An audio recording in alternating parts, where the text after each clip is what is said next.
1980년대 후반, 일본 오사카는 거품 경제의 열기 속에서 번쩍이고 있었습니다.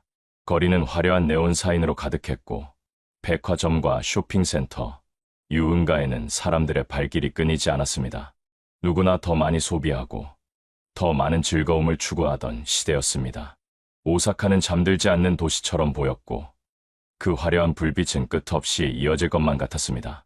그러나 그 찬란한 빛의 이면에는 언제나 짙은 그림자가 드리워져 있었습니다. 번화가에서 조금만 벗어나면 분위기는 완전히 달라졌습니다. 좁은 주택가 골목이 이어지고 가로등은 제대로 켜지지 않아 어둠을 완전히 밀어내지 못했습니다.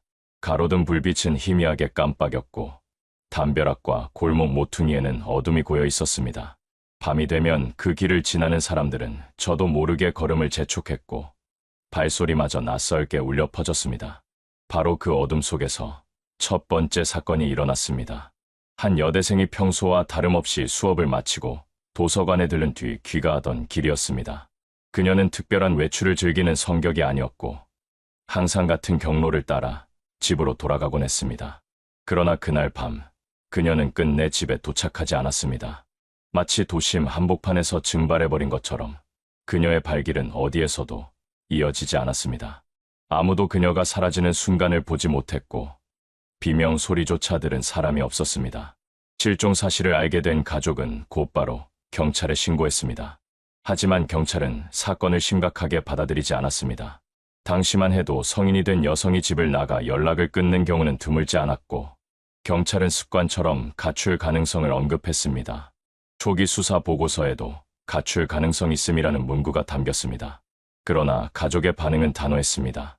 그녀는 규칙적인 생활을 하는 학생이었고 가출할 만한 이유도 전혀 없었습니다.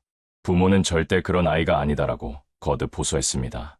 며칠이 지나도 딸은 돌아오지 않았습니다. 가족은 경찰서를 찾아가 조사를 확대해달라고 요청했고 학교에도 긴장감이 돌았습니다. 친구들은 마지막으로 그녀를 본 장면을 기억했습니다. 도서관에서 책을 가방에 넣으며 이제 집에 간다라고 말했던 것이 마지막이었습니다. 경찰은 학교와 집을 잇는 길을 중심으로 수색을 벌였지만 어떠한 단서도 발견하지 못했습니다. 그녀의 가방이나 신발, 지갑 같은 소지품조차 어디에서도 나오지 않았습니다. 시간이 흐르면서 가족의 절박함은 커져갔습니다. 부모는 직접 전단을 제작해 배포했고 방송국을 찾아가 취재를 요청했습니다. 그러나 언론은 처음에는 관심을 보이지 않았습니다. 경찰이 가출 가능성을 언급했기 때문에 사건은 사회면 한 구석에 실린 작은 기사에 불과했습니다. 사람들은 이 실종을 그저 흔히 있는 일로 여겼습니다. 하지만 가족은 단호했습니다. 그 아이는 절대로 집을 나갈 리 없으며 낯선 사람을 따라갈 성격도 아니었습니다. 사건이 일어난 주택 가는 겉으로는 평소와 크게 다르지 않은 듯 보였습니다. 그러나 그곳을 바라보는 사람들의 시선은 이미 달라져 있었습니다. 같은 길을 오가던 주민들은 서로의 얼굴을 조심스럽게 살폈고 밤이 되면 골목을 지나가는 발걸음이 부쩍 줄었습니다. 특히 젊은 여성들은 혼자 귀가하는 일을 피했고 누군가는 집까지 부모에게 마중을 부탁했습니다. 하지만 이런 변화에도 불구하고 경찰 수사는 여전히 답보 상태였습니다. 첫 번째 사건은 그렇게 미궁 속에 빠져들었습니다. 가족은 경찰의 미온적인 태도에 분노했고 주변 사람들은 불안을 느끼기 시작했습니다. 그러나 도시는 여전히 화려하게 돌아갔고 사건은 곧 잊히는 듯 보였습니다. 하지만 그것은 앞으로 이어질 일련의 사건들의 시작에 불과했습니다. 오사카의 어두운 골목에는 이미 설명할 수 없는 그림자가 드리워져 있었고 그 그림자는 점점 더 짙어져 가고 있었습니다. 첫 번째 실종 사건이 여전히 해결되지 못한 채 답보 상태에 놓여 있던 시기 오사카 시민들은 또다시 충격적인 소식을 접했습니다. 불과 몇 주 뒤 한 직장 여성이 늦은 밤 집 근처 편의점에서 장을 보고 돌아오는 길에 흔적도 없이 사라진 것이었습니다. 이 사건은 첫 번째 사건과 마찬가지로 주택가 골목에서 벌어졌습니다. 그러나 이번에는 조금 다른 점이 있었습니다. 피해자가 사용하던 가방이 집 근처 하수구에서 발견된 것입니다. 지갑과 신분증, 현금이 그대로 들어 있었고 쇼핑백 안의 물건들도 손대지 않은 상태로 남아 있었습니다. 범인이 금품을 노린 것이 아니라는 사실은 명백했습니다. 그렇다면 범인의 목적은 다른 데에 있었던 것입니다. 경찰은 즉각 현장을 수색했습니다. 그러나 범행 현장이라 짐작되는 장소에는 뚜렷한 흔적이 남아있지 않았습니다. 오사카의 주택가는 좁은 골목이 복잡하게 얽혀 있었고 밤이 되면 어둠이 쉽게 발길을 삼켰습니다.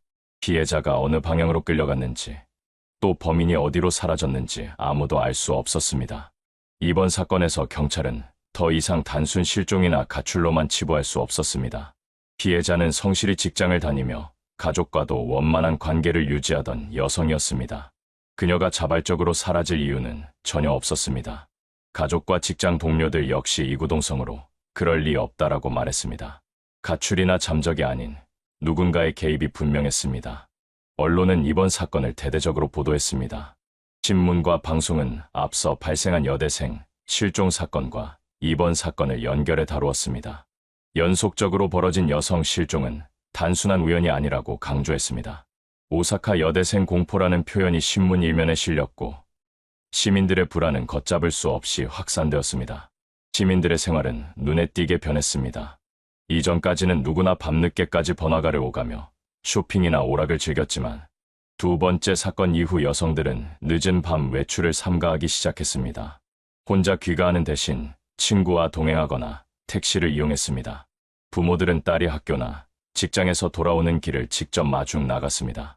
주민들은 골목을 지날 때마다 주위를 살폈고 낯선 사람을 보면 의심의 눈초리를 보냈습니다.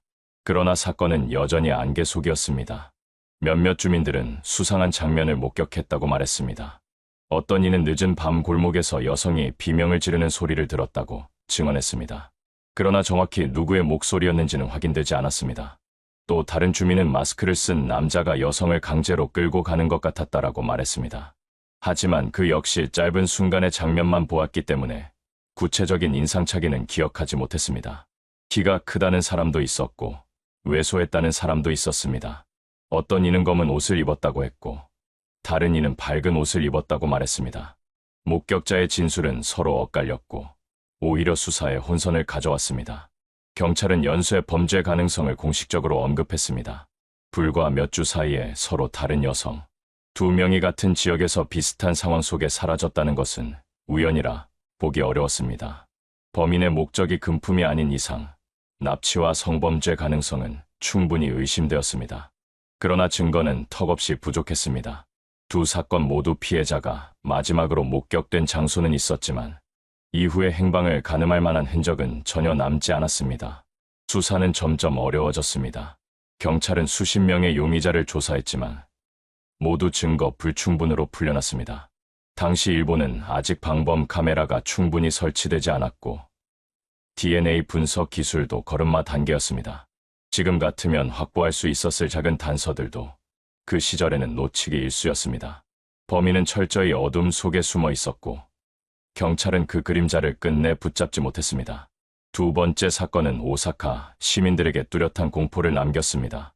사건이 일어난 주택가는 겉으로는 평소와 크게 달라 보이지 않았습니다. 아이들이 등하교를 하고 가게들이 문을 열고 주민들이 출근을 했습니다.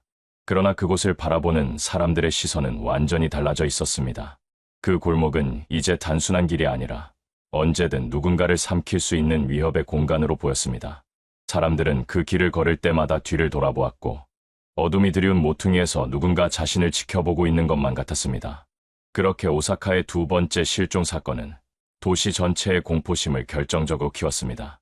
첫 번째 사건이 단순한 실종으로 묻힐 수도 있었던 것과 달리 두 번째 사건은 더 이상 외면할 수 없는 현실이 되었습니다. 시민들은 경찰의 무능을 비난했고 언론은 연일 사건을 보도했습니다. 그러나 정작 범인의 정체는 한치도 드러나지 않았습니다. 사건은 여전히 풀리지 않은 채 또 다른 비극의 전조처럼 도시 위에 드리워져 있었습니다. 두 번째 실종 사건 이후 오사카 시민들의 일상은 눈에 띄게 변했습니다. 이전까지는 누구나 자유롭게 밤거리를 오가고 늦은 시간에도 상점과 오락시설을 즐기는 모습이 흔했습니다. 그러나 두 명의 여성이 연달아 사라진 뒤로는 분위기가 완전히 달라졌습니다.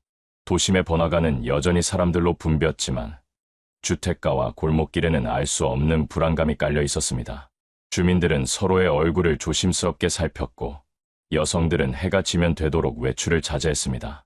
신문과 방송은 연일 이 사건을 보도했습니다. 오사카 여대생 연속 실종, 밤길 여성을 노리는 범인이라는 자극적인 제목이 지면을 장식했습니다. 경찰은 언론의 압박 속에서 순찰을 강화하고 탐문 수사를 벌였습니다. 그러나 사건은 쉽게 풀리지 않았습니다. 오히려 시간이 지날수록 시민들의 불신은 커져만 갔습니다. 경찰은 주민들에게 가능한 한 혼자 귀가하지 말라는 권고를 했지만 그것은 오히려 불안을 더 키우는 말로 들렸습니다. 그 무렵 목격자의 증언이 하나둘 모여들기 시작했습니다. 어떤 이는 늦은 밤 주택가 골목에서 여성이 비명을 지르는 소리를 들었다고 말했습니다. 그러나 소리가 짧게 끊겼고 곧이어 발걸음이 달려가는 소리만 들렸다고 했습니다. 또 다른 이는 마스크를 쓴 남자가 여성을 강제로 끌고 가는 장면을 보았다고 했습니다. 하지만 그 역시 짧은 순간의 기억이었고 남자의 구체적인 특징은 설명하지 못했습니다.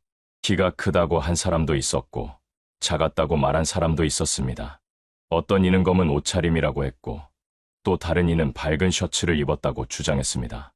목격자의 증언은 서로 엇갈렸고 오히려 수사에 혼선을 키웠습니다. 더욱이 일부 목격자는 피해자가 낯선 사람이 아닌 아는 사람과 함께 걷는 것처럼 보였다고 말했습니다. 한 증언자는 두 사람이 다정하게 대화하며 골목을 지나갔다라고 진술했습니다. 그렇다면 피해자가 스스로 알고 있는 사람을 따라간 것일까요? 아니면 범인이 교묘히 피해자를 안심시킨 것일까요?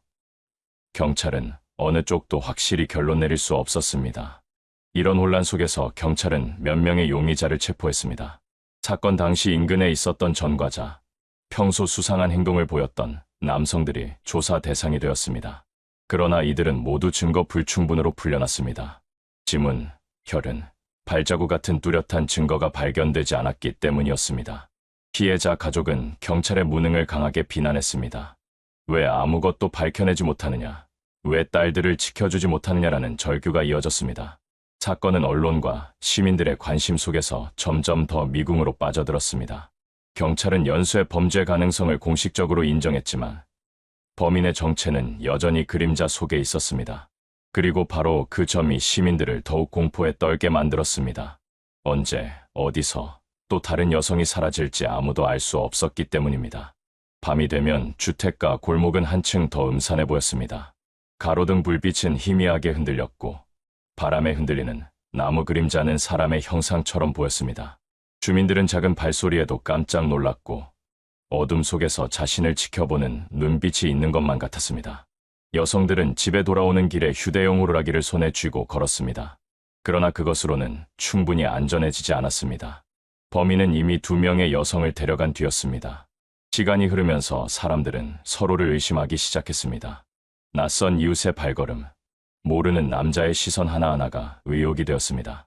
도시는 여전히 화려하게 불을 밝히고 있었지만 그 이면의 골목길에서는 아무도 안심할 수 없는 긴장감이 흘렀습니다.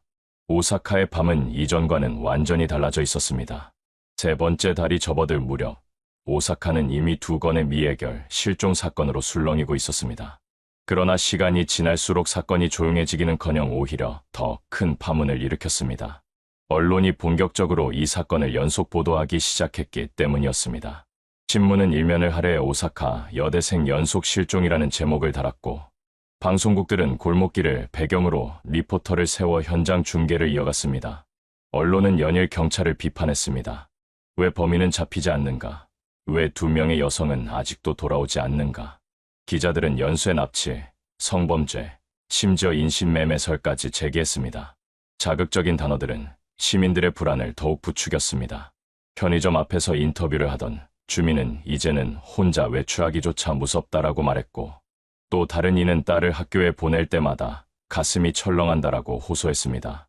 언론의 보도는 시민들에게 공포를 확산시키는 동시에 경찰을 거세게 압박했습니다. 오사카 경찰청은 특별수사팀을 꾸렸습니다. 형사 수십 명이 주택가와 골목마다 배치되어 순찰을 돌았습니다. 탐문 수사가 대대적으로 진행되었고 주민들의 집 하나하나를 방문해 수상한 사람이나 낯선 차를 본 적이 있는지 확인했습니다. 그러나 결정적인 단서는 여전히 잡히지 않았습니다. 이 시기 목격자들의 진술은 점점 더 늘어났습니다. 하지만 진술이 늘어난 만큼 모순도 많아졌습니다. 한 목격자는 검은색 승용차가 골목을 빠져나가는 것을 보았다라고 주장했습니다. 또 다른 목격자는 흰색 밴이 수상하게 서 있었다라고 말했습니다. 어떤 이는 피해자가 괴성을 지르는 장면을 분명히 보았다고 했지만 다른 이는 오히려 남성과 평온하게 대화하며 걸어갔다라고 증언했습니다. 경찰은 수많은 증언을 정리했지만 서로 맞지 않는 퍼즐 조각처럼 흩어질 뿐이었습니다. 경찰은 몇몇 남성을 용의자로 체포했습니다. 사건 현장 인근에서 목격된 전과자, 늦은 밤 홀로 배회하던 남성들이 조사 대상이 되었습니다. 그러나 이들은 모두 증거 불충분으로 석방되었습니다. 당시 일본의 수사 기술로는 DNA 분석이 초기 단계였고 방범 카메라 또한 지금처럼 보편화되지 않았습니다. 범인은 흔적을 거의 남기지 않았고 경찰은 추측과 진술에 의존할 수밖에 없었습니다. 피해자 가족들의 분노는 극에 달했습니다. 첫 번째 실종자의 어머니는 언론 인터뷰에서 눈물을 흘리며 말했습니다. 딸은 어디에 있는 겁니까? 경찰은 도대체 무엇을 하고 있는 겁니까? 매일 밤 아이가 돌아오기를 기다리지만 문은 열리지 않습니다. 그 절규는 그대로 방송을 타고 전국에 퍼져나갔습니다. 시민들은 점점 더 경찰의 무능을 비난했습니다. 이 무렵 오사카의 밤거리는 더욱 음산해졌습니다. 골목마다 경찰차가 순찰을 돌았지만 주민들의 불안은 사라지지 않았습니다. 오히려 경찰이 있다는 사실 자체가 사건의 심각성을 드러내는 듯 보였습니다. 사람들은 집으로 향하는 발걸음을 서둘렀고 여성들은 누군가 따라오는 기척만 느껴도 심장이 철렁 내려앉았습니다. 언론은 또 다른 가능성을 제기했습니다. 범인은 한 명이 아닐 수도 있다. 증언이 서로 엇갈리는 이유는 여러 명이 같은 지역에서 비슷한 범행을 저지르고 있기 때문일 수도 있다는 추측이었습니다. 그러나 그것은 오히려 더 큰 혼란을 낳았습니다. 시민들은 이제 골목에서 만나는 모든 낯선 남성을 의심했습니다. 오사카의 공포는 점점 더 커져만 갔습니다. 사건이 연달아 발생한 뒤 경찰은 목격자들의 증언을 토대로 범인의 실체를 조사해야 했습니다. 그러나 진술은 늘 모순을 안고 있었습니다. 밤길에서 벌어진 순간적인 장면은 사람들의 기억 속에서 왜곡되기 마련이었고 그 작은 왜곡은 수사의 방향을 크게 흔들었습니다. 어느 날 한 중년 남성이 경찰서로 찾아와 증언했습니다. 그는 사건이 발생한 날 귀가하던 길에 마스크를 쓴 남자가 젊은 여성을 붙잡아 끌고 가는 장면을 목격했다고 했습니다. 여성이 몸부림을 치며 저항했지만 남자는 강제로 그녀를 어두운 골목으로 끌고 들어갔다는 것이었습니다. 그는 분명히 그 장면을 봤다고 주장했습니다. 경찰은 이 진술을 중대한 단서로 받아들였습니다. 그러나 다른 목격자의 이야기는 달랐습니다. 인근에서 가게를 운영하던 여성은 피해자가 낯선 남자가 아니라 아는 사람과 함께 걸어가는 모습을 보았다고 증언했습니다. 두 사람은 다정하게 대화하며 골목을 지나갔고 위급한 상황처럼 보이지 않았다는 것이었습니다. 그 진술은 앞선 목격자의 증언과 정면으로 배치되었습니다. 또 다른 목격자는 사건 당일 수상한 차량을 보았다고 말했습니다. 그는 흰색 밴이 골목에 세워져 있었고 그 안에서 인기척이 느껴졌다고 했습니다. 그러나 이 역시 구체적이지 않았습니다. 차량 번호는 보지 못했고 안에 몇 명이 있었는지도 알 수 없었습니다. 그저 불길한 예감만 남겼습니다. 이처럼 서로 엇갈리는 증언은 경찰을 혼란스럽게 했습니다. 누군가는 검은 옷을 봤다고 했고 다른 이는 밝은 옷이라고 말했습니다. 키가 크다는 증언과 작다는 증언이 뒤섞였습니다. 심지어 마스크를 썼다는 말도 있었지만 얼굴을 가리지 않았다는 주장도 있었습니다. 경찰은 수십 장의 보고서를 정리했지만 그 안에서 일관된 범인의 형상을 그려내는 데 실패했습니다. 수사는 점점 교착 상태에 빠져들었습니다. 경찰은 주민들을 상대로 탐문을 거듭했지만 이미 사람들은 지쳐가고 있었습니다. 경찰이 아무 성과를 내지 못하는 사이 시민들의 불신은 커져만 갔습니다. 경찰은 우리를 지켜주지 못한다. 이 목소리는 거리와 시장, 학교와 직장에서까지 들려왔습니다. 피해자 가족의 고통은 이루 말할 수 없었습니다. 한 실종자의 아버지는 언론 앞에서 울분을 토했습니다. 경찰은 하루 종일 여기저기 다닌다고 하지만 돌아오는 건 빈손뿐입니다. 내 딸이 어디에 있는지, 지금 살아있는지조차 알 수 없습니다. 그 절규는 보는 이들의 가슴을 무겁게 짓눌렀습니다. 경찰 내부에서는 수사 방향을 두고 갈등이 생겼습니다. 일부는 특정 용의자를 집중 조사해야 한다고 주장했습니다. 사건 현장 주변에서 자주 목격된 남성이 있었고 과거 성범죄 전력이 있다는 사실도 확인되었습니다. 그러나 그를 범인으로 지목할 만한 직접 증거는 없었습니다. 그가 체포되었다가 곧 풀려난 이후 오히려 주민들은 더 큰 불안을 느꼈습니다. 그가 범인일지도 모른다. 그런데 경찰은 놓쳐버렸다. 이런 소문이 퍼져나갔습니다. 언론은 또다시 경찰을 비난했습니다. 기자들은 매일 경찰서를 찾아와 사건 진행 상황을 캐물었고, 경찰은 수사를 확대하고 있다라는 모호한 대답만 반복했습니다. 실질적인 진전은 없었습니다. 오사카의 밤은 여전히 공포로 가득 차 있었고, 사람들은 언제 또다시 누군가가 사라질지 알 수 없었습니다. 결국 목격자의 진술은 사건을 해결로 이끌기는커녕 오히려 미궁으로 몰아넣었습니다. 서로 다른 기억, 불분명한 장면, 왜곡된 진술은 경찰을 길 잃게 했습니다. 범인의 그림자는 여전히 어둠 속에 있었고, 경찰은 그 그림자를 붙잡을 수 없었습니다. 오사카의 실종 사건은 그렇게 또 한 번 수사의 벽에 부딪혔습니다. 목격자의 엇갈린 진술과 언론의 압박 속에서 오사카 경찰은 결국 대대적인 수사망을 펼쳤습니다. 특별수사본부가 설치되었고, 수십 명의 형사들이 밤낮 없이 주택가 골목을 오갔습니다. 경찰차와 순찰 오토바이가 끊임없이 골목을 돌았고, 주민들은 낮에도 형사들의 발걸음을 쉽게 볼 수 있었습니다. 경찰은 이 지역 전체를 감시하듯 덮었습니다. 그러나 그럼에도 사건의 진실은 드러나지 않았습니다. 경찰은 수사 범위를 넓혀 과거 성범죄 전력이 있는 인물들을 집중적으로 조사했습니다. 특히 피해자들이 사라진 장소 근처에 거주하는 남성들은 하나하나 조사 대상이 되었습니다. 몇몇 남성들은 유력한 용의자로 체포되기도 했습니다. 당시 언론은 드디어 범인이 잡힌 것인가라며 크게 보도했습니다. 그러나 결과는 언제나 같았습니다. 명확한 증거가 없었습니다. 피해자를 봤다는 목격자의 증언만으로는 기소하기 어려웠습니다. 경찰이 검거한 용의자들은 결국 모두 풀려났습니다. 한 남성은 사건 발생 직후 근처 공원에서 혼자 앉아 있었다는 이유로 체포되었습니다. 그는 과거에 성범죄 전력이 있었지만 사건 당시의 알리바이가 확인되었습니다.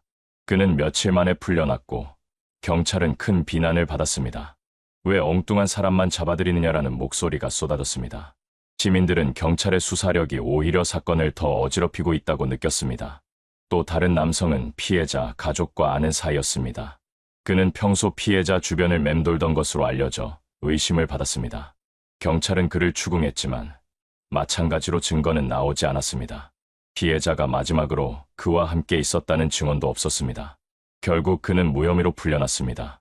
그러나 주민들 사이에서는 그가 범인일지도 모른다는 소문이 떠돌았습니다. 경찰이 풀어주었다는 사실은 오히려 불안을 더 키웠습니다. 경찰은 심지어 전국의 비슷한 사건 기록을 뒤져보았습니다.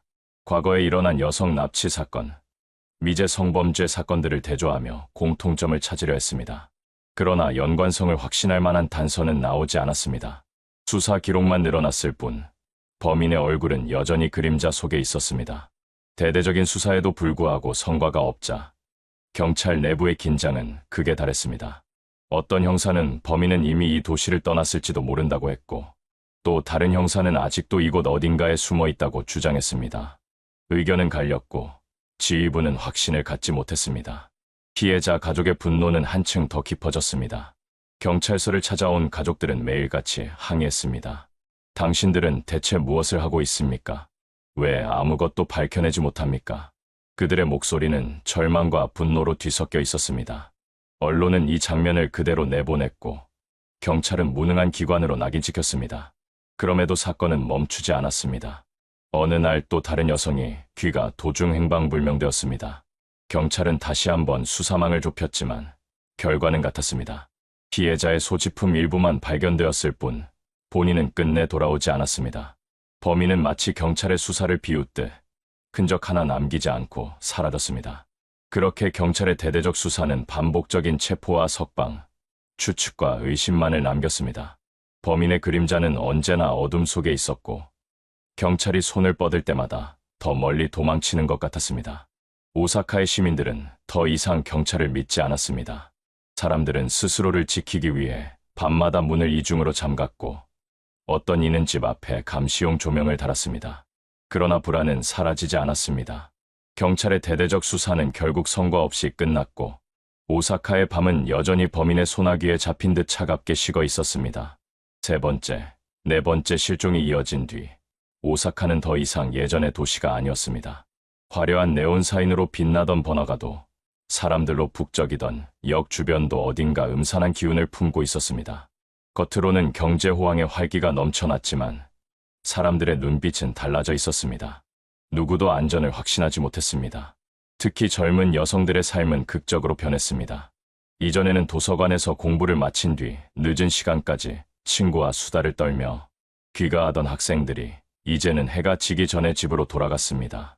직장 여성들은 야근을 피하려 했고 상사에게 미리 양해를 구했습니다. 택시를 타는 여성들이 늘어났고 가족들이 직접 마중 나가는 풍경이 흔해졌습니다. 오사카의 밤거리는 여전히 붐볐지만 그 속에는 두려움이 짙게 배어 있었습니다. 주민들의 목소리에는 불신이 가득했습니다. 경찰이 저렇게 순찰을 도는데도 사건은 계속 일어나지 않습니까? 도대체 무슨 소용입니까? 한 상인은 기자에게 이렇게 말했습니다. 실제로 골목마다 순찰차가 오갔지만 사람들은 경찰을 더 이상 믿지 않았습니다. 오히려 경찰의 존재는 사건이 얼마나 심각한지를 보여주는 또 다른 증거처럼 보였습니다. 소문은 꼬리에 꼬리를 물었습니다. 어떤 이는 범인이 특정 여대 근처에 숨어 있다라고 했고 또 다른 이는 주민 중 누군가가 이중 생활을 하고 있다라고 속삭였습니다. 심지어 범인이 두세 명의 조직일지도 모른다는 이야기도 퍼졌습니다. 확인되지 않은 소문은 불안한 상상력을 자극했고 사람들은 서로를 의심했습니다. 밤길에서 마주친 낯선 남자는 물론이고 심지어 오랫동안 얼굴을 마주하던 이웃마저 경계의 대상이 되었습니다. 학교에서는 여학생들에게 특별 주의가 내려졌습니다. 절대로 혼자 다니지 말라. 낯선 사람과 대화하지 말라. 그러나 그것으로 안전을 보장할 수는 없었습니다. 피해자들 대부분은 평범한 귀갓길에 사라졌습니다. 범인은 치밀하게 기회를 노리고 있었고 언제 어디서 다시 나타날지 알 수 없었습니다. 언론은 공포를 확대했습니다. 매일 저녁 뉴스는 사건의 진행 상황을 헤드라인으로 내걸었고 피해자 가족의 눈물 어린 호소가 화면을 가득 채웠습니다. 방송은 주택가 골목길을 비추며 이곳에서 또 다른 여성이 사라졌습니다라는 리포트로 시작했습니다. 사람들은 텔레비전 앞에서 숨을 죽였고 다음은 혹시 자신이 아는 사람이 아닐까 하는 두려움에 사로잡혔습니다. 밤이 되면 골목길은 더욱 음산해 보였습니다. 바람이 불어 전봇대 전선이 흔들리면 그것마저도 발걸음 소리처럼 들렸습니다. 개 짖는 소리가 멀리서 울리면 사람들은 순간 몸을 움츠렸습니다. 어둠 속의 그림자는 언제든 범인의 형상으로 겹쳐 보였습니다. 주민들은 문을 이중으로 잠그고 현관 앞에 조명을 달았습니다. 그러나 마음속 불안은 결코 사라지지 않았습니다. 경찰은 여전히 범인의 흔적을 잡지 못했습니다. 수사망은 넓어졌지만 결과는 없었습니다. 시민들은 경찰의 발표를 믿지 않았습니다. 수사를 확대하고 있다는 말은 이제 아무런 의미도 주지 못했습니다. 범인은 여전히 어둠 속에서 숨 쉬고 있었고 언제든 또다시 여성을 노릴 수 있었습니다. 그 무렵 피해자 가족들은 서로를 찾아 만나기 시작했습니다. 같은 고통을 겪는 이들이 모여 위로를 나누었습니다. 어떤 가족은 경찰서 앞에서 매일같이 항의했지만 또 다른 가족은 언론에 호소하는 길을 택했습니다. 그들의 얼굴에는 공통된 절망이 깔려 있었습니다. 아이를 찾을 수만 있다면 무엇이든 하겠다. 그러나 그 바람은 번번이 벽에 부딪혔습니다. 이제 오사카의 공포는 단순한 사건의 차원을 넘어섰습니다. 그것은 도시 전체를 짓누르는 집단적인 불안이 되었습니다. 아무도 범인의 얼굴을 보지 못했고 아무도 그의 이름을 알지 못했습니다. 그러나 모두가 그의 존재를 느끼고 있었습니다. 오사카의 밤은 여전히 불빛으로 가득했지만 그 속에서 사람들은 그림자의 시선을 의식하며 살아가고 있었습니다.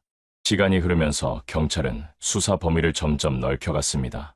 오사카에서 발생한 사건만으로는 범인의 실체를 잡기 어렵다고 판단했기 때문이었습니다. 경찰은 인근 지역에서 일어난 실종 사건, 미제 성범죄 사건까지 기록을 다시 들여다보기 시작했습니다. 그렇게 모인 자료 속에는 오사카 사건과 닮은 점들이 적지 않게 발견되었습니다. 예를 들어 교토에서는 비슷한 시기의 한 여대생이 귀가 도중 실종되었습니다. 그녀의 소지품 일부가 길가에서 발견되었지만 본인은 끝내 돌아오지 않았습니다. 고베에서도 직장 여성이 퇴근길에 사라졌고 오사카 외곽 지역에서는 중학생이 귀갓길에 흔적을 남기지 않고 사라졌습니다. 이 모든 사건들은 서로 다른 장소에서 벌어졌지만 피해자가 모두 여성이라는 점, 귀가 도중에 사라졌다는 점, 그리고 뚜렷한 증거가 남지 않았다는 점에서 유사했습니다. 언론은 곧바로 연쇄 범죄라는 단어를 사용했습니다. 한 명의 범인이 교토와 오사카, 고베를 오가며 여성들을 노리고 있다. 이 가설은 시민들을 더욱 공포에 빠뜨렸습니다. 만약 이것이 사실이라면 범인은 단 한 번이 아니라 수차례에 걸쳐 범행을 저질러 왔다는 의미였습니다. 경찰 역시 연쇄 범죄 가능성을 배제하지 않았습니다. 그러나 동시에 또 다른 시각도 존재했습니다. 일부 형사들은 이 사건들을 한데 묶는 것이 오히려 수사를 혼란스럽게 만들 수 있다고 주장했습니다. 오사카 사건만 해도 목격자들의 증언이 서로 달랐습니다. 범인이 마스크를 썼다는 말도 있었고 얼굴을 드러냈다는 말도 있었습니다. 피해자를 강제로 끌고 갔다는 증언과 자발적으로 동행한 듯 보였다는 증언도 뒤섞여 있었습니다. 그런데 여기에 교토와 고베의 사건까지 묶어버리면 범인의 모습은 더 흐릿해질 수밖에 없었습니다. 실제로 고베 사건의 경우 용의자로 지목된 인물이 있었습니다. 그러나 그는 충분한 증거가 없어 풀려났고 이후 행적이 불분명했습니다. 경찰 내부에서는 고베 사건의 용의자가 오사카 사건의 범인일 수도 있다라는 의견이 나왔습니다. 하지만 또 다른 형사는 단순히 비슷한 시기, 비슷한 피해 유형이라는 이유만으로 묶는 것은 위험하다라고 반박했습니다. 결국 경찰은 연쇄 범죄 가능성을 열어두되 사건별로 개별 수사를 이어갔습니다. 그러나 이 전략은 시민들에게 더 큰 혼란을 불러왔습니다. 언론은 날마다 서로 다른 해석을 내놓았습니다. 어떤 신문은 범인은 한 명이며 경찰이 추적을 시작했다고 보도했고, 다른 신문은 각 사건은 별개일 수 있다고 주장했습니다. 시민들은 어느 쪽이 진실인지 알 수 없었습니다. 피해자 가족들은 더 큰 절망에 빠졌습니다. 우리 아이 사건이 다른 사건과 함께 묶여버려 흐려지면 어쩌나라는 두려움이 생겼습니다. 경찰은 가족들에게 연쇄 가능성을 배제하지 않는다라는 말을 반복했지만 그것은 오히려 더 불안한 울림이었습니다. 범인이 여러 사건을 일으켰다면 그의 범행은 이미 상상을 초월하는 규모라는 의미였기 때문입니다. 이 시점에서 시민들 사이에는 기묘한 이야기들이 퍼져나갔습니다. 범인은 평범한 회사원으로 위장해 살고 있다. 이웃집 남자가 수상하다. 경찰 내부에 범인을 숨겨주는 사람이 있다. 확인되지 않은 소문은 빠르게 번졌고 오사카의 밤은 점점 더 의혹으로 짙어졌습니다. 경찰은 진실을 밝히려 했습니다. 그러나 사건이 뒤섞일수록 진실은 더 멀어져 갔습니다. 연쇄 범죄라는 단어는 분명히 공포를 키웠지만 동시에 수사의 방향을 흔들어 놓았습니다. 범인의 그림자는 여러 사건 속에서 겹쳐졌고 시민들은 그 그림자를 분간할 수 없었습니다. 오사카 주택가에서 시작된 실종 사건은 이제 더 큰 미궁 속으로 빠져들고 있었습니다. 시간은 무심하게 흘렀습니다. 사건이 처음 발생한 지 수개월이 지나고 몇 해가 더 흘렀습니다. 처음에는 매일같이 언론의 일면을 장식하던 실종 사건도 점차 지면의 한쪽 구석으로 밀려났습니다. 뉴스 앵커의 목소리에서도 긴장감은 서서히 사라졌습니다. 사람들은 여전히 두려워했지만 일상은 잔인할 만큼 빠르게 원래의 리듬을 되찾았습니다. 오사카의 번화가는 다시 활기를 띠었습니다. 회사원들은 퇴근 후 술집에서 모였고 학생들은 거리에서 웃음을 나누었습니다. 네온사인은 여전히 밤거리를 물들였고 기차역 앞은 발길로 가득했습니다. 겉으로는 아무 일도 없었던 듯 도시가 움직였습니다. 그러나 그 화려함 속에서 실종자 가족들의 시간은 멈춰 있었습니다. 피해자의 부모들은 여전히 딸의 방을 그대로 두었습니다. 책상 위에는 그날 공부하다 덮어둔 교재가 놓여 있었고 옷장은 비워지지 않았습니다. 가족들은 혹시라도 문이 열리고 딸이 돌아올까봐 집의 구조조차 바꾸지 않았습니다. 시간이 흐르면서 주변 사람들은 이제 받아들여야 하지 않겠느냐라고 조심스레 말했지만 부모는 고개를 저었습니다. 살아있다. 반드시 돌아온다. 그 믿음 하나로 하루하루를 버텼습니다. 매년 사건이 발생한 날이면 가족들은 경찰서를 찾아갔습니다. 낡은 전단지를 다시 손에 쥐고 형사들에게 물었습니다. 새로운 소식은 없습니까? 그러나 돌아오는 대답은 언제나 같았습니다. 아직 확인된 것이 없습니다. 수사는 계속되고 있습니다. 그 말은 오히려 가족들의 마음을 더 무겁게 만들었습니다. 오사카의 거리에 붙었던 전단지는 어느새 바래고 찢어져 있었습니다. 빗물에 번진 얼굴 사진은 알아보기 힘들 정도였습니다. 그러나 가족들은 포기하지 않았습니다. 새로운 전단을 인쇄해 붙였고 다시 시민들에게 나누어 주었습니다. 어떤 사람들은 동정의 눈길을 보냈지만 시간이 흐를수록 관심은 줄어들었습니다. 길을 가던 사람들은 전단을 받아들고 잠시 고개를 끄덕였지만 곧 잊어버렸습니다. 경찰의 태도도 서서히 달라졌습니다. 초기에는 특별수사본부까지 꾸렸던 경찰은 시간이 지나자 사건 규모를 축소했습니다. 형사들은 다른 사건에 배치되었고 실종 사건은 미제 사건 파일 속으로 들어갔습니다. 공식적으로는 여전히 수사가 진행 중이라고 발표했지만 사실상 손을 뗀 것이나 다름없었습니다. 피해자 가족들은 경찰의 무심한 태도에 분노했습니다. 우리는 아직도 기다리고 있는데 경찰은 이미 사건을 덮어버렸습니다. 그들의 목소리는 점점 더 외로워졌습니다. 세월이 흐르면서 사회는 이 사건을 점점 덜 이야기했습니다. 그러나 가족들의 삶은 오직 사건에 묶여 있었습니다. 어떤 어머니는 매일 밤 현관 앞 불을 켜두었습니다. 혹시라도 아이가 돌아올까봐 길을 잃지 않게 하려고. 또 어떤 아버지는 여전히 퇴근 후 골목을 돌며 딸의 이름을 불렀습니다. 이웃들은 그런 모습을 보며 안타까워했지만 그들의 마음을 온전히 이해하기는 어려웠습니다. 사건이 세월 속에 묻혀가는 동안에도 가족들의 기다림은 결코 끝나지 않았습니다. 그들은 딸이 어디선가 살아있다는 믿음을 놓지 않았습니다. 하지만 해가 바뀌고 계절이 돌아올수록 그 믿음은 점점 더 고통스러운 무게가 되어 내려앉았습니다. 오사카의 도시는 다시 활기를 되찾았지만 실종자 가족들의 시간은 여전히 1980년대 그날 밤에 멈춰 있었습니다. 세월은 흘렀지만 사건은 끝내 풀리지 않았습니다. 오사카 주택가에서 시작된 일련의 여성 실종 사건은 기록 속에 미제로 남았습니다. 경찰의 보고서에는 수많은 목격자 진술이 적혀 있었고 용의자들의 이름이 빼곡히 올라와 있었습니다. 그러나 그 어떤 이름도 범인으로 확정되지 못했습니다. 증거는 언제나 부족했습니다. 결정적인 흔적은 한 번도 발견되지 않았습니다. 목격자들의 말은 여전히 서로 달랐습니다. 마스크를 쓴 남자를 보았다는 사람, 평범한 회사원처럼 보였다는 사람, 피해자가 다정하게 대화하며 걸어갔다는 사람. 각각의 기억은 단편적이었고 서로를 부정했습니다. 진실은 그 틈새로 흘러나갔습니다. 경찰은 사건을 연쇄 범죄로 분류하기도 했고 개별 사건으로 남기기도 했습니다. 그러나 어느 쪽도 확실한 결론에 이르지는 못했습니다. 도시는 다시 평온을 되찾은 듯 보였습니다. 오사카의 거리는 여전히 불빛으로 가득했고 사람들은 다시 웃으며 밤거리를 걸었습니다. 그러나 피해자, 가족들의 삶은 여전히 멈춰 있었습니다. 그들에게는 매일이 실종 당일의 연속이었습니다. 현관문이 열리기를 기다리며 불을 켜두던 어머니, 이름을 부르며 골목을 서성이던 아버지, 여전히 방 한구석에 걸려있는 옷을 바라보던 형제들, 그들에게 시간은 흐르지 않았습니다. 경찰 기록 속 사건은 결국 미해결이라는 도장과 함께 봉인되었습니다. 형사들 중 일부는 은퇴했고 사건을 기억하는 사람들도 점점 줄어들었습니다. 그러나 남겨진 질문은 여전히 도시 위를 맴돌았습니다. 왜 피해자들은 같은 지역에서 비슷한 방식으로 사라졌는가? 범인은 정말 한 명이었는가? 아니면 여러 사건이 우연히 겹쳐진 것인가? 오사카의 주민들 사이에서는 지금도 이야기가 전해졌습니다. 그 남자는 아직도 어딘가에 숨어 있다. 범인은 경찰이 놓친 누군가였다. 때로는 확인되지 않은 목격담이 떠돌았고 누군가는 아직도 밤길에서 이상한 기척을 느꼈다고 말했습니다. 사건의 진실은 끝내 밝혀지지 않았습니다. 그러나 그 공백은 오히려 더 큰 공포를 남겼습니다. 해결되지 않은 사건은 사람들의 상상 속에서 더 많은 그림자를 만들어냈습니다. 범인의 얼굴은 누구에게나 낯익은 이웃의 얼굴로 겹쳐졌고 범인의 발걸음은 누구나 지나가는 남자의 발걸음과 겹쳐졌습니다. 오사카의 주택가는 세월이 흘러도 그 그림자를 지울 수 없었습니다.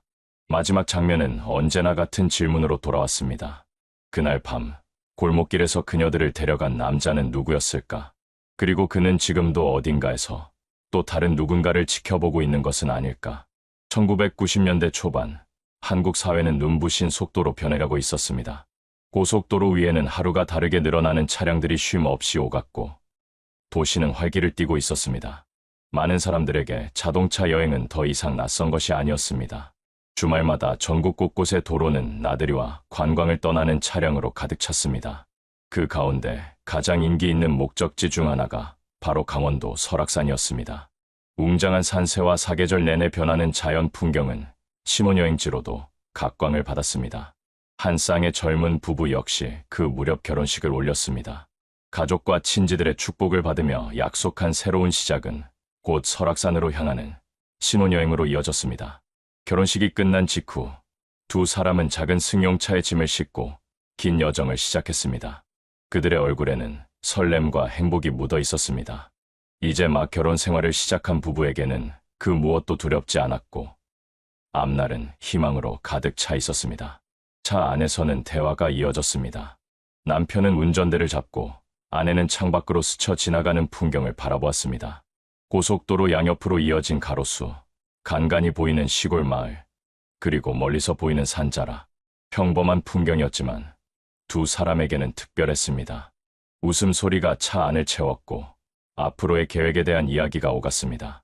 어디에 도착하면 무엇을 먹을지, 어떤 풍경을 함께 찍을지, 미래에 대한 소박한 대화들이 이어졌습니다.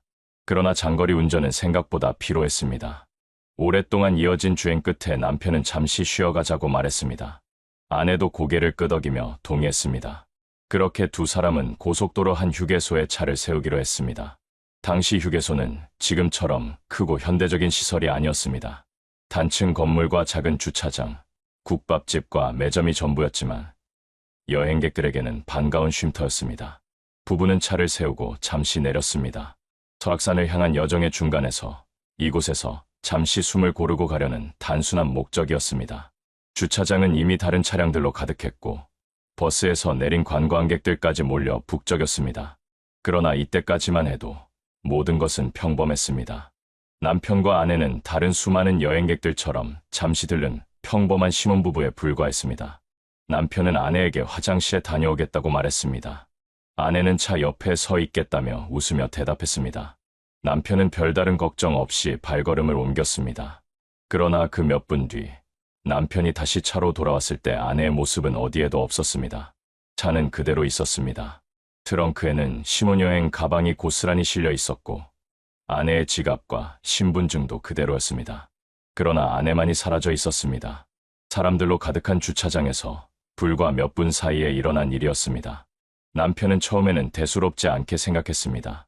아마 매점에 갔겠지. 그러나 매점에서도, 식당에서도, 화장실 어디에서도 그녀를 찾을 수 없었습니다. 순간 남편의 마음에 알 수 없는 두려움이 엄습했습니다. 불과 몇 분 전까지 바로 곁에 있었던 아내가 흔적도 남기지 않고 사라졌다는 사실을 받아들이기 어려웠습니다. 안내 방송을 통해 이름을 불렀지만 대답은 돌아오지 않았습니다. 그날 아내의 신혼여행길은 그렇게 돌이킬 수 없는 방향으로 꺾여버렸습니다. 설악산을 향해 가던 여행은 휴게소에서 멈춰버렸고 행복의 시작은 곧 미궁의 비극으로 변했습니다. 이것이 훗날 한국 사회를 충격에 빠뜨린 휴게소 아내 실종 사건의 시작이었습니다. 1990년대 초반의 고속도로 휴게소는 지금과는 전혀 다른 풍경을 하고 있었습니다. 오늘날처럼 체계적인 CCTV가 곳곳에 설치되어 있던 것도 아니었고 자동차 번호를 자동으로 기록하는 장비도 없었습니다. 휴게소라는 공간은 단순히 쉬어가는 장소일 뿐 보안과 안전을 세밀하게 관리하는 시스템은 갖추어져 있지 않았습니다. 그럼에도 불구하고 사람들은 휴게소를 찾았습니다. 긴 운전 끝에 따뜻한 국밥 한 그릇을 먹거나 차 안에서 졸린 눈을 잠시 붙이는 것만으로도 여행의 피로는 조금 덜어졌습니다. 버스에서 내린 단체 관광객들이 몰려들면 식당 앞은 금세 붐볐습니다. 매점에서는 과자와 음료를 사려는 줄이 길게 이어졌고 노점상에서는 삶은 달걀과 호두과자, 그리고 여행길에 흔히 사던 작은 기념품들이 팔렸습니다.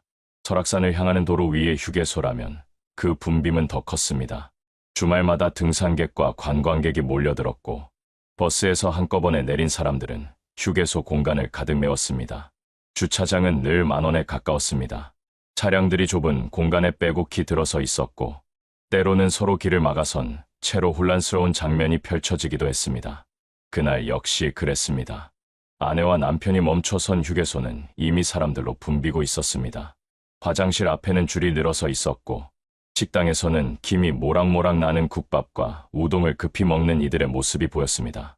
편의점 앞은 음료수와 간식을 사려는 사람들로 북적였고 버스 기사들은 담배를 피우며 삼삼오오 이야기를 나누고 있었습니다. 어디서든 들려오는 웅성거림과 발자국 소리는 마치 시장터 같은 활기를 만들어냈습니다. 그 속에서 아내는 평범한 여행객 중 한 사람에 불과했습니다. 결혼한 지 며칠 되지 않은 신혼부부의 아내, 화장실에 다녀오겠다는 남편을 기다리며 잠시 차량 옆에 서 있던 여성. 그 누구도 그녀의 특별한 운명을 예감하지 못했습니다. 북적임 속에서 그녀의 존재는 너무도 자연스러웠습니다.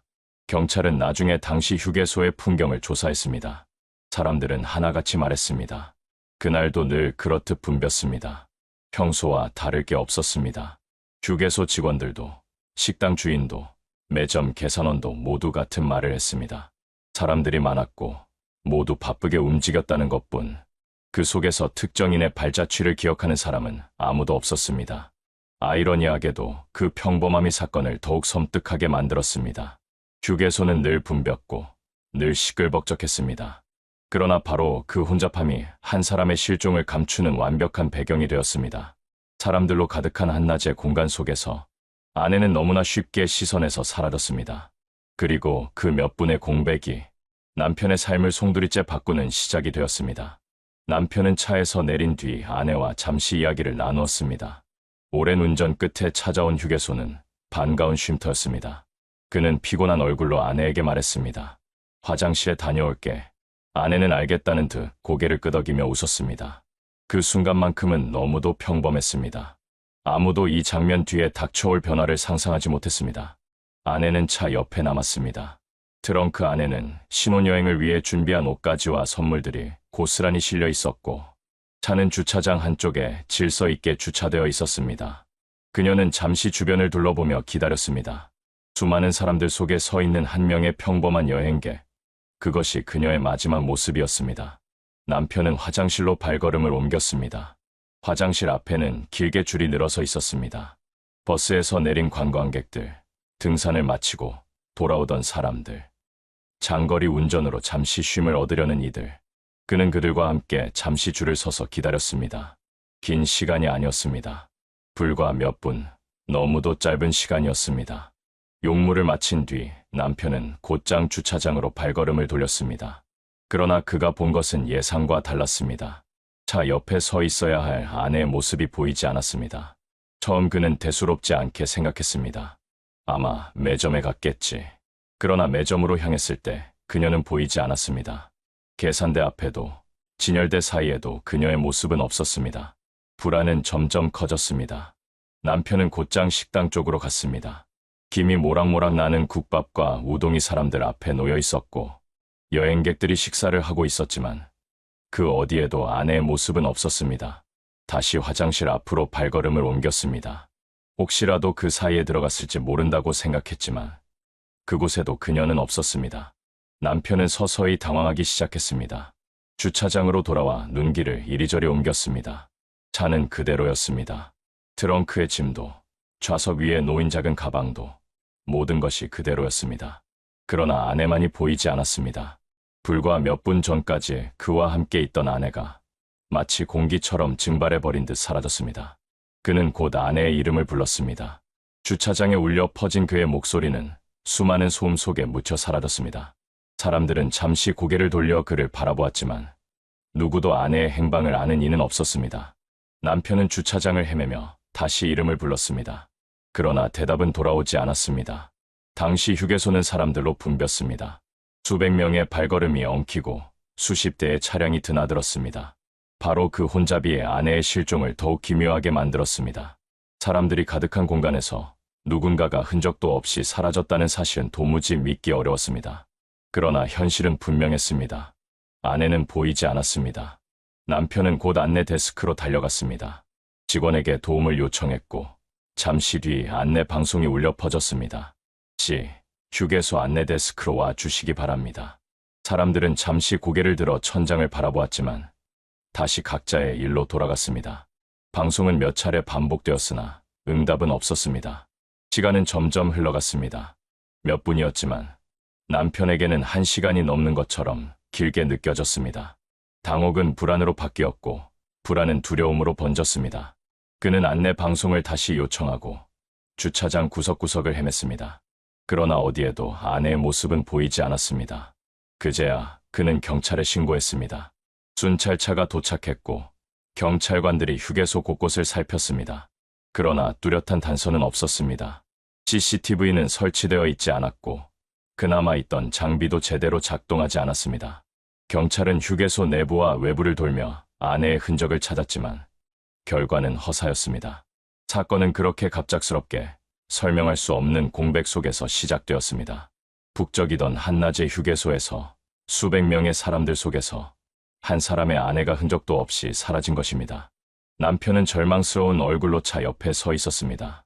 그 곁에는 짐이 그대로 실린 트렁크가 있었고 차창에 비친 그의 눈빛은 흔들리고 있었습니다. 그리고 그 순간부터 경찰의 본격적인 초기 수사가 시작되었습니다. 경찰은 신고를 받고 빠르게 휴게소 현장에 도착했습니다. 순찰차가 들어서자 북적이던 휴게소 한편이 일순간 조용해졌습니다. 경찰관들이 차에서 내리자 사람들의 시선이 모였습니다. 대부분은 무슨 일이 일어났는지 궁금해했습니다. 그러나 남편은 그저 절박한 얼굴로 경찰에게 달려갔습니다. 그는 숨을 고르기도 전에 외쳤습니다. 아내가 없어졌습니다. 몇 분 사이에 사라져 버렸습니다. 경찰은 곧장 기본적인 확인에 들어갔습니다. 차를 확인했고 트렁크에 실린 짐도 조사했습니다. 신분증, 지갑, 소지품은 모두 그대로였습니다. 강도 사건이나 단순 절도가 아니라는 점은 분명했습니다. 문제는 행방이었습니다. 아내의 마지막 발걸음을 본 사람이 없다는 사실이 경찰을 곤란하게 만들었습니다. 곧바로 수색이 시작되었습니다. 경찰은 여러 팀으로 나누어 휴게소 건물 내부와 화장실, 매점, 식당을 다시 훑었습니다. 그러나 아내의 흔적은 나오지 않았습니다. 주차장과 인근 도로도 살폈습니다. 경찰견까지 투입되었지만 별다른 단서를 찾지 못했습니다. 휴게소 주변은 산과 작은 숲으로 둘러싸여 있었습니다. 경찰은 혹시라도 사고를 당했을 가능성을 염두에 두고 수색 범위를 넓혔습니다. 그러나 어디에서도 단서는 발견되지 않았습니다. 사람들로 붐볐던 공간에서 한 사람이 사라졌는데 발자국 하나, 물건 하나 남아있지 않았습니다. 마치 땅이 삼켜버린 듯했습니다. 당시에는 지금처럼 고속도로 곳곳에 CCTV가 설치되어 있지 않았습니다. 휴게소 내부에도 감시 장비는 거의 없었습니다. 설치된 몇 대의 카메라조차 고장으로 작동하지 않았습니다. 경찰은 차량 블랙박스 자료를 기대할 수도 없었습니다. 당시에는 블랙박스 자체가 보편화되지 않았던 시기였습니다. 결국 경찰이 의존할 수 있는 것은 현장에 있었던 사람들의 기억뿐이었습니다. 그러나 사람들의 기억은 제각각이었습니다. 누구도 아내가 사라진 순간을 똑똑히 보지 못했습니다. 사람들은 모두 자신의 일에 몰두해 있었습니다. 밥을 먹고 물건을 사고 버스를 기다리던 사람들. 북적이는 틈바구니 속에서 한 사람의 발걸음을 눈여겨본 이는 없었습니다. 경찰은 매점 직원, 식당 종업원, 휴게소 관리인 등에게 차례로 물었습니다. 그러나 돌아오는 대답은 늘 같았습니다. 사람이 너무 많았습니다. 특별히 기억나는 얼굴이 없습니다. 시간은 흐르고 있었습니다. 수색은 밤늦게까지 이어졌습니다. 경찰차의 사이렌이 간헐적으로 울렸고 손전등 불빛이 주차장을 스쳤습니다. 남편은 그 곁에서 아내의 이름을 계속 불렀습니다. 그러나 대답은 돌아오지 않았습니다. 차갑게 식어가는 밤 공기 속에서 그의 목소리만 메아리처럼 울렸습니다. 이윽고 사건은 더 큰 주목을 받게 되었습니다. 단순히 가족끼리 찾는 수준이 아니라 경찰의 공식적인 실종 사건으로 접수되었습니다. 그러나 초동 수사에서 아무 단서도 발견하지 못한 것은 큰 타격이었습니다. 경찰 내부에서는 이미 사건이 쉽지 않다는 기류가 흘렀습니다. 다음 날 아침, 경찰은 다시 현장을 찾았습니다. 낮에 휴게소는 또다시 사람들로 북적였습니다. 전날 밤 아내가 사라졌던 그 자리에는 새로운 차량이 주차되어 있었고 새로운 사람들이 오가고 있었습니다. 그 흔적은 이미 덮여버린 듯했습니다. 경찰은 느꼈습니다. 시간이 지날수록 사건은 더 풀기 어려워질 것이라는 사실을. 남편은 여전히 믿기지 않는 얼굴로 경찰을 바라보았습니다. 아내는 여기에 있었습니다. 몇 분 전까지만 해도 제 곁에 있었습니다. 그러나 그 짧은 공백 동안 벌어진 일을 설명할 수 있는 사람은 아무도 없었습니다. 사건은 그렇게 첫 단계부터 교착 상태에 빠졌습니다. 경찰은 초기 수사에서 그 어떤 진전도 얻지 못했습니다. 북적이던 휴게소는 여전히 그대로였고 사람들은 저마다의 길을 갔습니다. 그러나 그 속에서 한 아내의 흔적은 영영 지워진 듯 보였습니다. 그리고 이 미궁의 실마리는 사건 발생 후 한참이 지나서야 등장하게 됩니다. 바로 뒤늦게 나타난 목격자들의 증언이었습니다. 사건 발생 직후 며칠 동안 경찰은 아내의 흔적을 찾기 위해 수십 명의 인력을 투입했습니다. 휴게소 건물, 주차장, 인근 산길과 도로를 수색했지만 결과는 늘 같았습니다. 남편은 연일 경찰과 함께 현장을 돌며 아내의 이름을 불렀습니다. 그러나 대답은 돌아오지 않았습니다. 언론이 사건을 보도하기 시작하면서 사람들의 관심도 커졌습니다. 휴게소에서 신혼여행 중 아내가 사라졌다. 짧지만 강렬한 문장은 사람들의 이목을 끌기에 충분했습니다. 언론 보도가 이어지자 뒤늦게 목격자들이 나타나기 시작했습니다. 처음에는 경찰도 기대감을 품었습니다. 누구든 아내의 마지막 행적을 보았다면 사건은 새로운 국면으로 들어설 수 있었습니다. 그러나 곧 그 기대는 혼란으로 바뀌었습니다. 첫 번째 목격자는 한 중년 남성이었습니다. 그는 사건 당일 휴게소 주차장에서 차에 기름을 넣으려다 낯선 장면을 보았다고 말했습니다. 어떤 여성이 중년 남성과 함께 걸어가고 있었습니다. 그 여성이 사진 속 실종자와 비슷했습니다. 두 사람은 다정히 대화하는 것 같았습니다. 그의 증언은 충격적이었습니다. 남편과 함께 있던 아내가 다른 남자와 있었다는 말은 사건을 전혀 다른 방향으로 몰아갈 수 있었습니다. 그러나 두 번째 목격자의 말은 전혀 달랐습니다. 편의점에서 음료를 사던 한 여성은 이렇게 진술했습니다. 저는 그 여성이 혼자 매점 쪽으로 걸어 들어가는 것을 분명히 봤습니다. 주변에 다른 사람은 없었습니다. 그녀는 아내가 홀로 움직였다고 주장했습니다. 앞선 증언과는 정반대의 이야기였습니다. 세 번째 목격자도 나타났습니다. 그는 휴게소 화장실을 이용하던 젊은 남성이었습니다. 한 여성이 서둘러 화장실 쪽으로 들어갔습니다. 그런데 다시 나오는 모습은 보지 못했습니다. 그의 말은 아내가 어디론가 들어갔지만 나오지 않았다는 의문을 남겼습니다. 이처럼 목격자들의 진술은 서로 엇갈렸습니다. 어떤 이는 아내가 누군가와 함께 있었다고 했고, 또 다른 이는 혼자였다고 했으며, 또 다른 이는 어디론가 들어갔지만 사라졌다고 말했습니다. 경찰은 증언들을 모두 기록했지만 퍼즐은 맞춰지지 않았습니다. 목격자들의 기억은 모순투성이었고 오히려 사건은 더 미궁으로 빠져들었습니다. 남편은 큰 충격을 받았습니다. 그의 곁에 있던 아내가 몇 분 사이에 사라졌다는 사실만으로도 믿기 어려운데 목격자들의 말이 추가되면서 혼란은 더욱 깊어졌습니다. 일부는 아내가 다른 남자와 있었다는 증언을 근거로 남편을 의심하기도 했습니다. 또 다른 사람들은 그녀가 스스로 사라진 것이라고 추측했습니다. 경찰은 목격자들의 진술을 토대로 여러 가능성을 열어두었습니다. 누군가에 의한 납치, 아내의 자발적 가출, 혹은 단순한 실수로 길을 잃었을 가능성까지. 그러나 그 어떤 것도 명확히 입증되지 않았습니다. 목격자들의 증언은 많아질수록 사건의 실체를 흐리게 만들 뿐이었습니다. 언론은 이 엇갈린 증언들을 대대적으로 보도했습니다. 누구의 말을 믿어야 하는가? 신문과 방송은 각각의 진술을 인용하며 사건을 다뤘습니다. 시청자와 독자들은 혼란에 빠졌습니다. 누군가 진실을 말하고 있을지도 모릅니다. 그러나 그 진실은 다른 이야기 속에 파묻혀버렸습니다. 결국 경찰은 목격자들의 증언을 모두 기록했지만 그 가운데 단 하나도 결정적 단서가 되지 못했습니다. 사건은 다시 원점으로 돌아갔습니다. 아내는 어디로, 누구와, 왜 사라졌는가? 여전히 아무도 알 수 없었습니다. 그리고 이때부터 남편을 향한 의심이 본격적으로 고개를 들기 시작했습니다. 목격자들의 증언은 경찰의 수사를 새로운 국면으로 몰고 갔습니다. 누군가는 아내가 낯선 남성과 함께 걸어갔다고 했고, 다른 이는 그녀가 혼자 매점 쪽으로 향했다고 했습니다. 또 다른 이는 화장실로 들어갔지만 나오지 못했다고 증언했습니다. 진술은 제각각이었지만 한 가지 공통된 문제를 드러냈습니다. 남편의 말과 정확히 맞아떨어지는 목격담은 없었다는 점이었습니다. 남편은 줄곧 이렇게 진술했습니다. 제가 화장실에 다녀오는 사이 아내는 차 옆에 있었습니다. 돌아왔을 때는 사라져 있었습니다.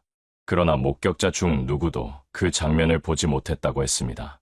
이 미묘한 불일치는 곧 경찰과 언론, 그리고 대중의 의심을 키웠습니다. 경찰은 남편을 다시 불러 조사했습니다. 그는 울먹이며 같은 이야기를 반복했습니다. 저는 잠시 자리를 비웠을 뿐입니다. 불과 몇 분이었습니다. 돌아왔을 때 아내가 없었습니다. 남편의 눈에는 눈물이 맺혀 있었고 목소리는 떨렸습니다. 그러나 형사들의 표정은 굳어 있었습니다. 몇 분이라는 공백 속에 무엇이든 일어날 수 있다는 사실을 그들은 잘 알고 있었습니다. 언론은 곧바로 이 부분을 집중 보도했습니다. 남편 진술, 목격자 증언과 엇갈려 남편의 행적에 공백 존재, 신문 헤드라인은 사람들의 상상력을 자극했고 시민들은 술자리에서 식탁에서 이 사건을 화제로 삼았습니다. 남편이 뭔가 아는 게 아닐까? 아내와 갈등이 있었던 건 아닐까? 사람들의 의심은 눈덩이처럼 불어났습니다. 남편은 점점 더 고립되었습니다. 사건 초기, 그는 울부짖으며 경찰에 매달렸습니다. 그러나 시간이 지나면서 그의 절규는 누군가의 변명처럼 들리기 시작했습니다. 언론 카메라 앞에 선 그는 피곤에 절어 있었고 그 얼굴은 사람들에게 차갑게 소비되었습니다. 죄책감에 지친 모습이다. 숨기는 게 있으니 저런 표정 아니겠나. 대중은 마음대로 해석했고 그 해석은 곧 확신으로 굳어졌습니다. 경찰은 남편의 과거를 조사했습니다. 결혼 생활은 시작된 지 며칠 되지 않았기에 뚜렷한 갈등은 드러나지 않았습니다. 그럼에도 수사관들은 혹시라도 신혼 초기에 다툼이 있었는지, 경제적 문제나 집안 갈등은 없었는지 캐물었습니다. 남편은 고개를 저으며 답했습니다. 우린 행복했습니다. 다툰 적도 없습니다. 그러나 그의 말은 점점 설득력을 잃어갔습니다. 경찰은 사건 당일 남편의 행적을 시간대별로 기록했습니다. 차를 세운 시간, 화장실로 간 시간, 돌아온 시간, 그리고 아내가 사라졌다고 인식한 순간, 모든 것은 몇 분 안에 일어난 일이었습니다. 그러나 그 짧은 공백이 오히려 의심을 키웠습니다. 사람들은 물었습니다. 그 몇 분 동안 도대체 무슨 일이 있었던 걸까? 남편은 점점 더 깊은 절망에 빠졌습니다. 사랑하는 아내가 사라진 충격도 견디기 힘든데 이제는 자신이 의심받고 있다는 사실이 그를 짓눌렀습니다. 그는 경찰에게 호소했습니다. 저는 아무 잘못이 없습니다. 아내를 찾아주십시오. 제발 찾아주십시오. 그러나 그의 목소리는 점점 메아리처럼 공허하게 울릴 뿐이었습니다. 세상은 이미 그의 말을 믿지 않는 쪽으로 기울어 가고 있었습니다. 목격자들의 모순된 증언은 오히려 남편을 더 궁지로 몰아넣었습니다. 사람들은 이렇게 말했습니다. 정말 아무것도 모른다면 왜 이렇게 증언이 다 다르지? 혹시 그는 알고도 숨기고 있는 게 아닐까? 사건은 점점 더 남편 중심으로 회전하기 시작했습니다. 아내의 행방은 오리무중이었고 남편은 의심과 불신의 한가운데 서 있었습니다.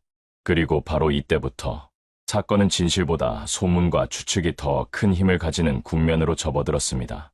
사건이 발생한 지 일주일이 지나자 휴게소 아내 실종 사건은 이미 전국적인 화제가 되었습니다.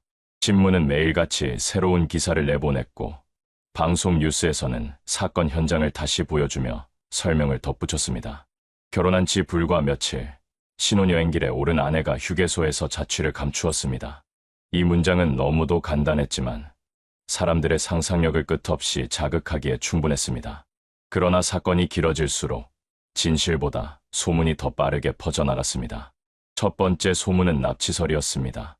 사람들은 입을 모아 말했습니다. 요즘 휴게소에 이상한 사람들이 많다더라. 차량을 타고 다니며 여성을 노린 납치범이 있는 게 아니겠느냐.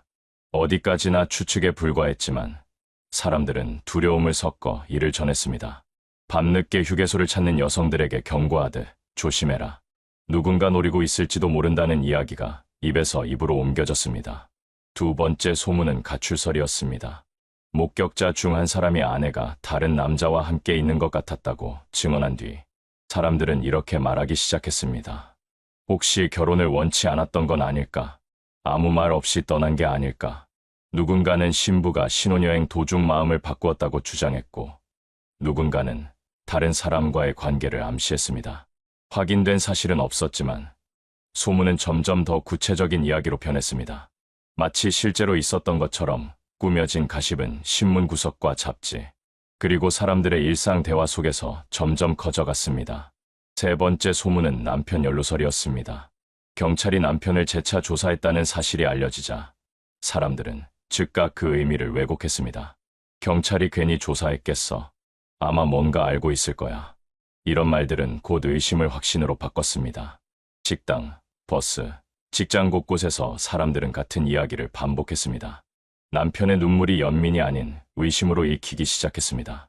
울고 있는 모습이 오히려 더 수상하다. 진짜 아무 잘못이 없다면 왜 저렇게 불안해할까? 사람들은 자신들만의 논리를 만들어내며 남편을 사건의 중심에 세웠습니다. 이처럼 떠도는 소문은 경찰 수사에도 영향을 미쳤습니다. 사실과 다른 이야기들이 진술처럼 전해졌고 경찰은 불필요한 제보에 시간을 낭비해야 했습니다. 누군가는 아내가 택시를 타는 것을 봤다고 했고, 또 누군가는 인근 여관에서 비슷한 여성을 봤다고 했습니다. 확인해보면 모두 허위였지만 그 허위의 무게는 사건을 더 무겁게 만들었습니다. 남편은 점점 더 고립되었습니다. 길을 걸을 때 사람들의 시선은 그를 향했습니다. 인터뷰에 응했을 때 그의 표정은 기사 한 장면으로 잘려 나가 수상한 행동이라는 자막과 함께 방송되었습니다. 그가 어디를 가든 어떤 말을 하든 사람들은 의심의 눈초리로 그를 바라보았습니다. 아내의 가족들 또한 소문 속에서 고통을 겪었습니다. 누군가는 그들에게 딸이 자발적으로 떠난 것 아니냐고 했고, 또 누군가는 사위가 뭔가를 숨기고 있다고 속삭였습니다. 그들의 상처는 시간이 갈수록 더 깊어졌습니다. 사건은 실종된 아내를 찾는 과정이 아니라 의심과 소문 속에서 진실을 잃어가는 과정으로 변해가고 있었습니다. 결국 경찰은 사건을 정리하며 말했습니다. 확인되지 않은 이야기에 휘둘려서는 안 됩니다. 지금 필요한 건 사실입니다. 그러나 사람들은 멈추지 않았습니다. 확실한 단서가 없는 사건일수록 소문은 더 빠르게 번졌습니다. 그리고 그 소문은 시간이 지날수록 사건의 진실을 더욱 두터운 안개 속에 가두고 말았습니다. 사건이 발생한 지 며칠 뒤 휴게소 안에 실종 사건은 이미 단순한 실종 보도를 넘어 사회면의 중심 기사로 떠올랐습니다. 신문 일면 하단에는 굵은 활자로 적힌 제목이 실렸습니다. 신혼여행 중 아내, 휴게소에서 흔적도 없이 사라져. 텔레비전 뉴스는 저녁 메인 시간대에 이 사건을 다뤘습니다. 리포터는 휴게소 현장을 배경으로 서서 차분히 말했습니다. 결혼한 지 불과 며칠, 설악산으로 향하던 신혼부부의 아내가 이곳에서 자취를 감췄습니다. 경찰은 수색을 이어가고 있지만 아직 단서는 발견되지 않았습니다. 언론은 사건의 미스터리성을 강조했습니다. 사람들로 붐비는 공간에서 한 사람이 흔적도 없이 사라졌다는 점, 불과 몇 분 사이에 일어난 일이라는 점은 기사 제목으로 반복되었습니다. 수백 명 속에서 사라진 한 사람, 불과 5분, 그리고 그녀는 사라졌다. 언론은 짧고 강렬한 문장으로 사람들의 시선을 끌었습니다. 목격자들의 엇갈린 진술 역시 빠짐없이 기사화되었습니다. 신문에는 이렇게 실렸습니다. 목격자 A, 남성과 함께 있는 모습 봤다. 목격자 B, 혼자 매점으로 들어가는 모습. 목격자 C, 화장실로 들어갔지만 다시 나오지 않았다. 각각의 진술은 전혀 다른 이야기를 하고 있었지만 언론은 그것을 그대로 나열하며 사람들의 호기심을 자극했습니다. 방송에서는 3명의 증언을 그래픽으로 정리해 보여주며 시청자들에게 스스로 추리해보라는 듯 설명을 덧붙였습니다. 이 과정에서 남편은 더욱 곤란한 처지에 놓였습니다. 언론은 남편의 절규하는 모습을 비췄습니다. 경찰서 앞에서 고개를 숙이고 흐느끼는 장면, 휴게소에서 눈물로 호소하는 장면이 뉴스 화면에 반복되었습니다. 그러나 이 장면들은 맥락 없이 짧게 잘려나가 의심스러운 남편이라는 내레이션과 함께 전파를 탔습니다. 남편의 말과 목격자 진술 엇갈려. 남편, 또다시 경찰 조사받아. 사람들의 뇌리에는 이미 남편이 중심에 선 사건이라는 인상이 강하게 각인되었습니다. 사건은 점점 자극적인 제목으로 부장되었습니다. 주간지와 잡지에서는 사라진 아내의 비밀이라는 특집 기사를 다루었고, 라디오 시사 프로그램에서는 전문가들이 나와 각종 가능성을 분석했습니다. 자발적 가출일 가능성이 있다. 범죄일 가능성이 높다. 남편의 진술이 불분명하다. 확실한 증거 없이 던져진 말들이 대중에게는 곧 사실처럼 받아들여졌습니다. 언론은 휴게소라는 공간 자체를 불안의 상징으로 만들었습니다. 안전해야 할 쉼터, 공포의 장소로 변하다. 이러한 제목은 사람들의 두려움을 자극했고, 휴게소를 찾는 사람들은 괜히 주위를 두리번거리며 경계하는 습관을 갖게 되었습니다. 부모들은 딸들에게 밤늦게 휴게소에 혼자 다니지 말라고 경고했습니다. 사건은 단순한 한 부부의 비극을 넘어 사회적 불안으로 확산되었습니다. 시간이 갈수록 언론의 보도는 더 선정적으로 변했습니다. 아내의 결혼 전 생활을 파고드는 기사, 남편의 가족사를 거론하는 보도까지 이어졌습니다. 아내, 결혼 전 어떤 사람이었나? 남편, 평소 성격은?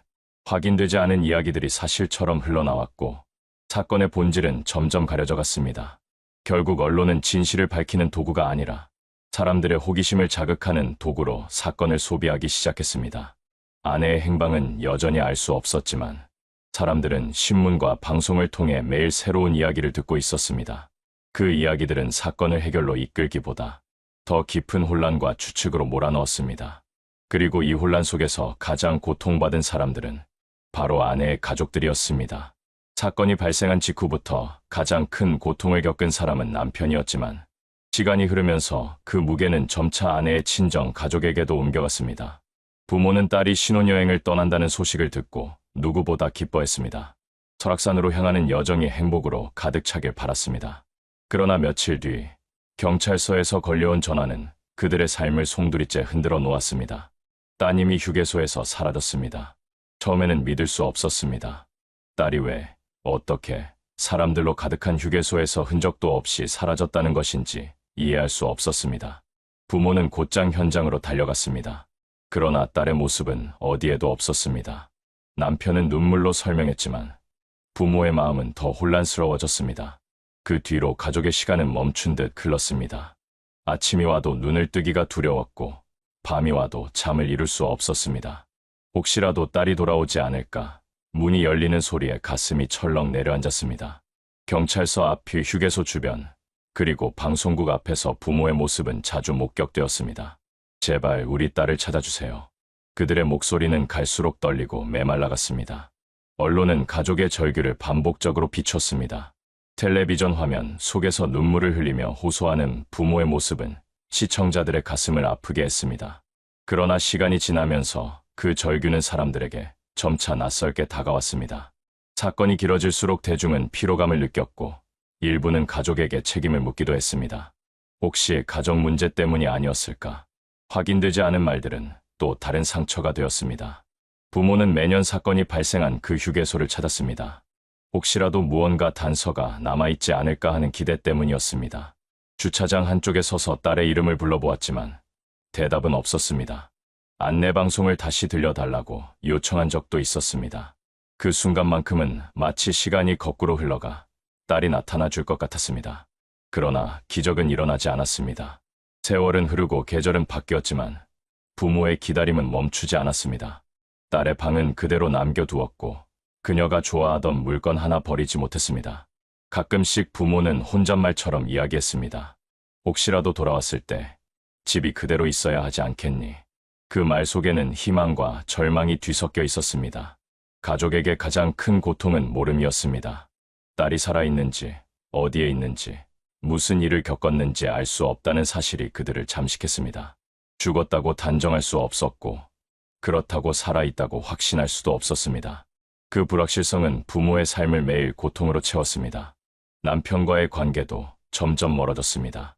처음에는 함께 울고 함께 찾았지만 세월이 흐르면서 서로에게 의심의 그림자가 드리워졌습니다. 남편이 아무 잘못이 없을지도 모릅니다. 그러나 일부 목격자들의 말과 언론 보도가 불신을 키웠습니다. 가족들은 차마 입 밖으로 꺼내지 못했지만 마음 한켠에서는 끊임없이 질문을 반복했습니다. 정말 그는 아무것도 모르는 걸까? 그렇게 세월은 흘렀습니다. 사람들의 관심은 다른 사건으로 옮겨갔지만 가족에게는 여전히 그날이 어제처럼 남아 있었습니다. 매년 사건이 발생한 날이면 부모는 다시 휴게소로 향했습니다. 주차장 한쪽에 서서 차를 바라보던 그날의 기억은 아직도 선명했습니다. 수많은 차량이 오가고 사람들로 북적이는 풍경 속에서 딸은 단 한순간에 사라졌습니다. 그 사실만은 변하지 않았습니다. 가족의 기다림은 끝나지 않았습니다. 그들에게 시간은 멈춰 있었고 삶은 미완성으로 남아 있었습니다. 딸이 돌아오지 않는 한 그들의 삶은 영원히 공백으로 채워질 수밖에 없었습니다. 사건이 발생한 지 수개월이 흘렀습니다. 경찰은 수사 인력을 계속 투입했지만 결정적인 단서는 끝내 발견되지 않았습니다. 주변 도로와 산길, 인근 마을까지 수색했지만 결과는 같았습니다. 아내의 흔적은 어디에서도 나오지 않았습니다. 목격자들의 엇갈린 증언은 시간이 갈수록 희미해졌습니다. 누군가는 확신에 차 말했지만 다시 확인하면 기억이 흐릿해졌습니다. 어떤 이는 방송에 나와 자신이 본 장면을 이야기했지만 경찰 조사에서는 세부 사항을 떠올리지 못했습니다. 진술은 불완전했고 결국 사건의 실체에 가까이 다가갈 수 없었습니다. 사건은 세월이 흐르면서 점점 미제 사건의 목록에 이름을 올리게 되었습니다. 경찰의 기록에는 휴게소에서 발생한 아내 실종 사건이라는 문장이 남았지만 그것은 단순한 사건 기록 이상의 의미를 지니고 있었습니다. 한 가정의 행복한 시작을 송두리째 앗아간 비극, 사회 전체를 혼란에 빠뜨린 미스터리, 그리고 지금까지 풀리지 않은 한국의 대표적 실종 사건으로 자리 잡게 된 것입니다. 남편은 여전히 아내의 이름을 불렀습니다. 언론의 관심이 줄어든 뒤에도 그는 휴게소에 다시 서서 그날의 자리를 바라보곤 했습니다. 그러나 그의 곁에는 여전히 빈자리가 남아 있었습니다. 주변 사람들의 시선은 그를 여전히 의심과 연민 사이에서 오갔습니다. 어떤 이는 그를 피해자라 불렀고, 어떤 이는 그를 가해자라 속삭였습니다. 진실은 오직 아내만이 알고 있었지만 그녀는 돌아오지 않았습니다. 아내의 부모와 가족은 더 깊은 절망에 빠졌습니다. 딸을 기다리며 보낸 세월은 희망과 절망 사이에서 흔들렸습니다. 시간이 흐를수록 살아있다는 희망은 줄어들었고, 대신 어디에 있는지라도 알고 싶다는 간절함으로 바뀌었습니다. 그러나 그 소망마저 이루어지지 않았습니다. 세월은 무심하게 흘렀습니다. 도로는 더 넓어졌고 휴게소는 현대식 건물로 변했습니다. 수많은 차량이 오가며 새로운 여행객들이 웃음을 나누고 있었습니다. 그러나 그 변화 속에서도 변하지 않은 것이 있었습니다. 바로 그 자리에 설명되지 않는 한 사람의 부재가 여전히 존재한다는 사실이었습니다. 휴게소의 북적임은 여전히 똑같았습니다. 사람들은 여전히 바쁘게 움직였고 각자의 여정을 이어갔습니다.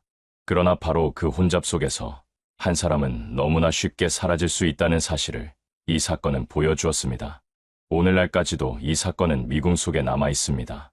범인이 있었는지, 자발적으로 떠난 것인지, 사고였는지 그 누구도 단정할 수 없습니다. 다만 분명한 것은 그날 이후 아내는 돌아오지 않았다는 사실뿐입니다. 사건은 끝내 답을 내지 못했습니다. 남겨진 질문은 여전히 차갑게 남아 있습니다. 그날 그녀는 어디로, 누구와, 왜 사라진 것일까? 이 질문은 세월이 흘러도 사라지지 않았습니다. 그리고 지금도 사람들의 마음 속에 풀리지 않은 미스터리로 남아 있습니다.